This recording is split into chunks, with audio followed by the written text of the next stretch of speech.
In the heart of Hyderabad, there exists a majestic monument that represents history and brilliance in architecture, and that is Chowmahalla Palace.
For nearly 2 centuries, this grand palace of Chowmahalla served as the official residence of the Nizams of Hyderabad. The word Chowmahalla means four palaces. True to its name, the complex is made up of four beautiful palaces surrounded by gardens, fountains, and spacious courtyards. The Chowmahalla Palace was began to be built in 1750 during the rule of Salahuddin, the third ruler of the Safzati dynasty. They were popularly known as Nizams of Hyderabad. They governed one of the richest and largest princely states in India. The design of the palace was inspired by the royal palaces in Persia. It was a beautiful mixture of Mughal, Persia, and European styles. For more than 200 years, Chowmahalla Palace remained the ceremonial and political center of the Nizam's rule.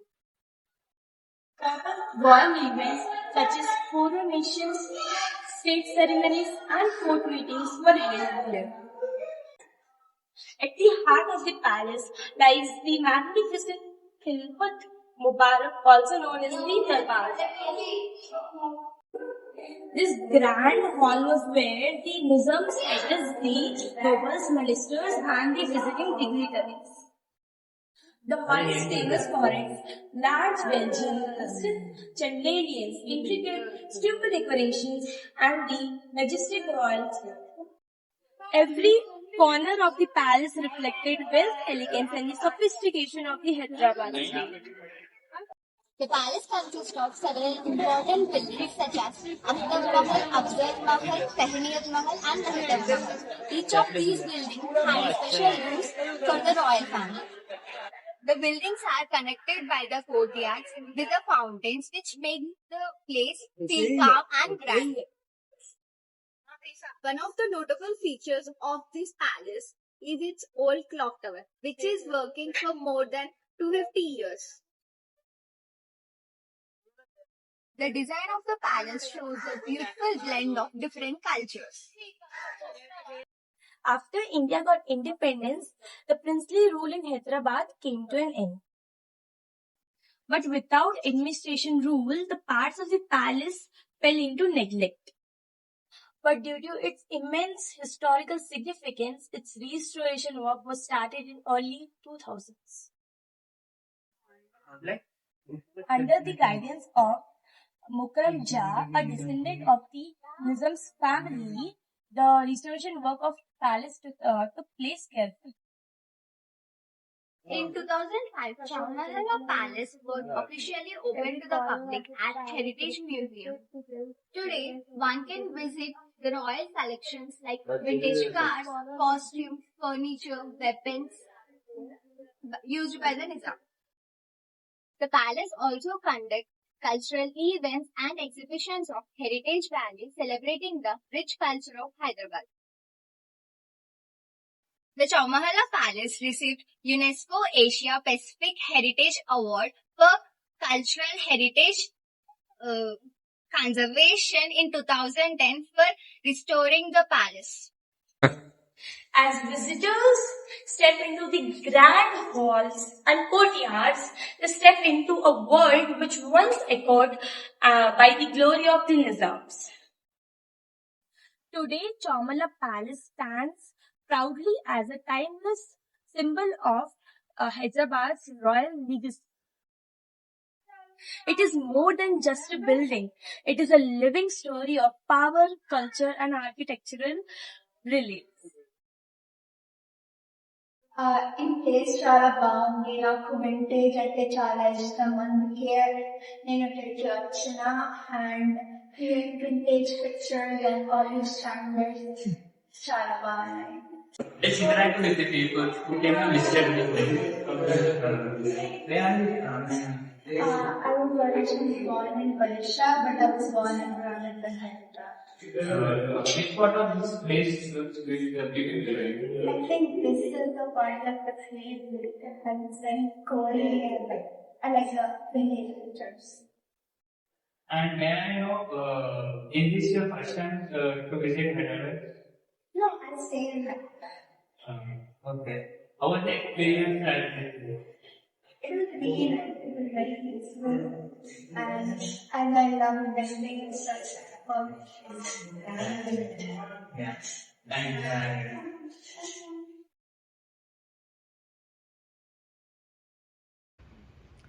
Located in the heart of old city of Hyderabad, Chowmahalla Palace stands as a timeless capsule of power, elegance, and cultural richness of the Nizams, the rulers who once ruled the princely states of Hyderabad. Now, Chowmahalla Palace stands at the very center of Hyderabad, creating a livelihood of millions of people, if not hundreds and thousands of people, by helping them live through the streets in the name of Chowmahalla Palace. Now, in this present moment, the meaning of the Chowmahal comes from the Urdu words Char Mahal, which means four palaces. An example of the incredible, marvelous pieces of magnificent four palaces. In 1971, after Indira Gandhi ended the Privy Purses, the last Nizam of Hyderabad, which had an army of 14,000 servants, was forced to leave Hyderabad, and he went to Perth, Australia, where he became a sheep farmer, in which 38 men, who had the sole purpose of cleaning the chandeliers and grinding the walnuts, everyone left the palace. The palace was abandoned, and it was in crumbling pieces. And then what happened?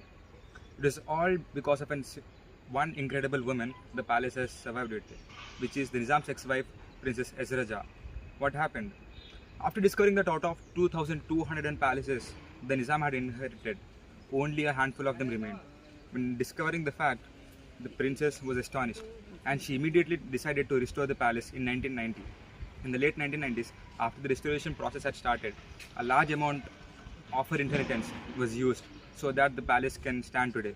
And now that palace has now become a landmark in India, and now it serves as a purpose, and now it has a purpose, and now it serves to hundreds, if not thousands of people who make a livelihood on the name of Chowmahalla Palace.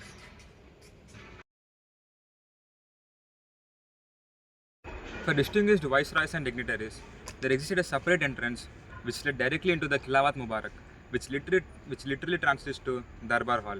Why is it so? Well, the Nizams considered the palace's residents' privacy as utmost important, and which is why they constructed the palace in such a way that it was a controlled slight lines only controlled by the Nizams. No one, not even esteemed guests, were ever allowed access to the entire palace. And also one more fact. The Darbar Hall actually holds 19 chandeliers of Belgium crystal, which was imported to Hyderabad at an extraordinary cost. But here's what very few people know. The actual palace length and breadth was approximately 45 acres, but today only 14 acres remain. Why is it so? Well, you see, the remaining 30 acres were slowly dragged away by the encroachment and negligence of the government. And not only that, people not realizing that this is a magnificent palace and left there to crumble into pieces, as now what led once great Mahal to now just stay as an UNESCO site. Now what happened to Chowmahalla? The Kilawat Mubarak, the once great entrance hall, now turned into a mere Darbar hall. The Kilawat Clock Tower, now turned into a mechanical clock used by the localities. The 1912 Rolls Royce, now turned into a decorative spot. The Shishe Alat Nadan Courtyard, now turned into a photo spot. What is happening to all of them? Well, the places didn't change, nor the palace. But we, the people, chose to evolve. We started to view it not as a historical place, but as a visiting spot. We started to use it, but not to learn its history, but to use for terrorism, but to use for tourism. Well, you see, the place is nothing more nor less. It's just as it is, but we are not choosing to see it as it is. Well, you see, we came here for the 40 marks documentary, but for it, we are mere visitors. We came yesterday, we left today. But that place, it stayed in the history, it stayed in the present, it will stay in the future. It will wait in the shadows of history, hoping that someone can continue its legacy. Thank you very much.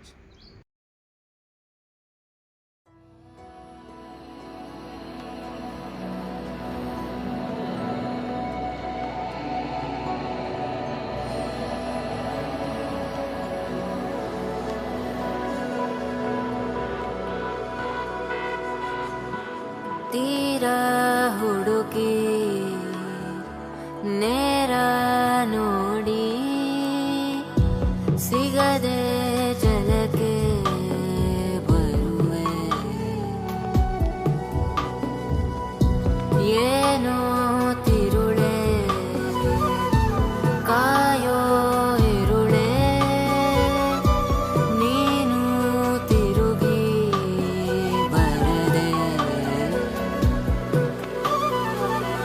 ಬರೆದಾದ ಕಾವ್ಯದ ನಡುವೆ ಬರೆಯದ ಸಾಲೊಂದು ನವಿರಾದ ಗಾಳಿಯ ನಡುವೆ ನಿನ್ನಯ ಮಾಯಗಂಡು ತುಳಸಿ ಕೋಮಲವೇಣಿ ನೀಲವರ್ಣನಾರಾಣಿ ನಿತ್ಯ ಕಲ್ಯಾಣಿ ಏಳಮ್ಮ ತುಳಸಿ ಕೋಮಲವೇಣಿ ನೀಲವರ್ಣನಾರಾಣಿ ನಿತ್ಯ ಕಲ್ಯಾಣಿ ಮುಡಿದ ಮಲ್ಲಿಗೆ ಹೂ ಮುಡಿಯಿಂದ ಊದೋರುತ್ತ ಮುಡಿದ ಮಲ್ಲಿಗೆ ಹೂ ಮುಡಿಯಿಂದ ಊದೋರುತ್ತ ಒಡೆಯ ಶ್ರೀ ಪುರಂದರ ವಿಠಲನ ರಾಣಿ ಒಡೆಯ ಶ್ರೀ ಪುರಂದರ ವಿಠಲನ ರಾಣಿ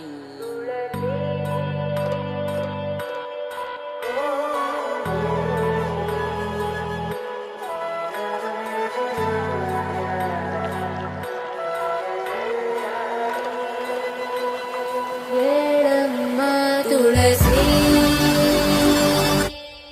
ಕೋಮಲವೇಣಿ ನೀಲವರ್ಣನಾರಾಣಿ ನಿತ್ಯ ಕಲ್ಯಾಣಿ